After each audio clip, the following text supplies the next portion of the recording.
Ano sa mandar?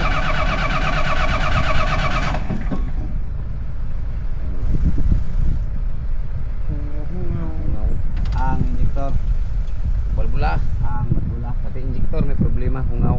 Ang injector. Kinala sa lubungan nimo. Sa lubungan nimo siya bago siya mubuto. Hindi niya makapakompress. So barbula. Okay man ang supply sa crudo. Tanan, accurate man. Balbula o injector ta sir. Kailangan na sa Ang injector mga bago na. Brand new pa Bago na. may isa injector unsa ni. Gahit daw tanggalon. parang trace rang wala na sa nga. Napa ang injector gi actual niya. Oh, Gawas. kagawas. Okay? Wala mo buga. Ang Injector. unsa ka injector nga way buga? Kanan. Wala mo buga. Mo nang salubungan nimo siya pag naka-fire siya. Motong di dito na. patao lubag. Tao Ang nang wala nang problema balik. na, ang say problema na. Ako man ikati.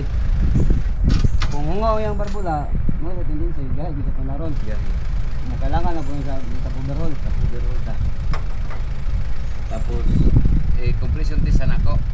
Kung ang compression niya usog. Kaya ang plano mo po di kula lang ng daan yung ta. I-pull out sa niya ang nin pump ani. Kay katong gong sa ilalom sa iyang bilhausin namo gyud mga kinaon ng mga radiator dito, mga plastic bang murag sa Ay. iyang coupling. Coupling niya Basin ilisanan. kung isa nga motong dili maka-reading ang iyang sensor diri sa iyang kuan gani sa bilhausin nang sa sensor dia. Tong sa Kana? robot. Oh. Kini speed sensor.